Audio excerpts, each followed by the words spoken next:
Welcome to our YouTube channel, Tuition Home Coaching Center. Please subscribe to our channel to get more videos like this. Thank you all. আসসালামু আলাইকুম প্রিয় শিক্ষার্থীরা, তোমরা সকলে কেমন আছো? আশা করছি সকলেই খুব ভালো আছো। আজ আমরা দেখব নবম শ্রেণীর ইসলাম শিক্ষা বিষয়ের পৃষ্ঠা 58 এর সমাধানটি। এখানে একটি প্যানেল আলোচনার কথা বলা আছে, আমরা সেই কাজটির সমাধান করব। তোমরা যারা এখনো আমার চ্যানেলটি সাবস্ক্রাইব করোনি তারা চ্যানেলটি সাবস্ক্রাইব করে নিও, তাহলে পরবর্তী পড়াগুলো তোমরা এই চ্যানেলে সবার আগে একসাথে পেয়ে যাবে। আর পূর্ববর্তী পড়াগুলোর প্রয়োজন হলে চ্যানেলের প্লেলিস্টে সেই পড়াগুলো দেওয়া আছে, তোমরা সেখান থেকে সেই পড়াগুলো দেখে নিতে পারো। তাহলে চলো শুরু করা যাক আমাদের আজকের প্যানেল আলোচনাটি। এখানে বলা আছে হজের ধর্মীয় ও সামাজিক তাৎপর্য এই শিরোনামের আলোকে তোমরা প্যানেল আলোচনা করে সমাজের সাম্য ও ভ্রাতৃত্ব প্রতিষ্ঠায় হজের ভূমিকা বিশ্লেষণ করে উপস্থাপন করো। এখানে দেখো আমি শিরোনামটি দিয়ে দিয়েছি হজের ধর্মীয় ও সামাজিক গুরুত্ব। এখানে প্রথমে আমরা দেখব হজের ধর্মীয় গুরুত্ব। 1. আল্লাহর নির্দেশ পালন। মানুষ ও জিনকে আল্লাহ তাআলা সৃষ্টি করেছেন তার ইবাদতের জন্য। ইবাদতের মূল কথা হলো আল্লাহর নির্দেশ পালন করা, সেটা হতে পারে করণীয় কিংবা বর্জনীয়। হজের ক্ষেত্রে আল্লাহ তাআলার নির্দেশ হলো তোমরা আল্লাহর জন্য হজ ও উমরা পূর্ণ করো, সূরা বাকারা আয়াত 196। অন্যত্র ইরশাদ করা হয়েছে আল্লাহর সন্তুষ্টির জন্য বাইতুল্লাহর হজ ওই ব্যক্তির ওপর ফরজ যে সেখানে আসার সামর্থ্য রাখে, সূরা আলে ইমরান আয়াত 97।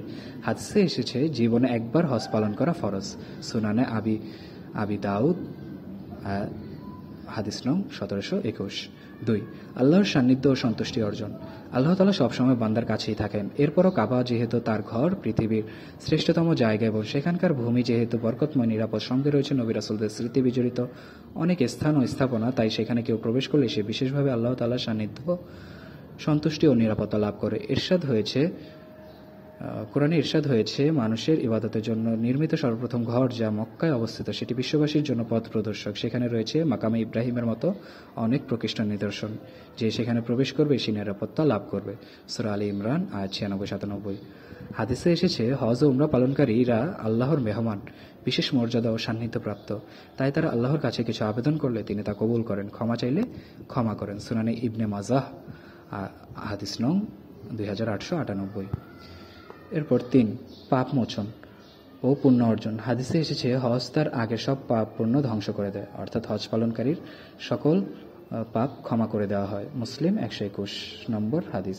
অন্য হাদিসে এসেছে যে ব্যক্তি আল্লাহকে সন্তুষ্ট করার উদ্দেশ্যে হজ করে এবং সে হজের মধ্যে অশ্লীল কথাবার্তা বলে না ও অশ্লীল কাজও করে না, সেই ব্যক্তি হজ থেকে সেদিনের মতো ফিরবে নিষ্পাপ অবস্থায় যেদিন তার মা তাকে প্রসব করেছিল, বুখারী হাদিস নং 1521।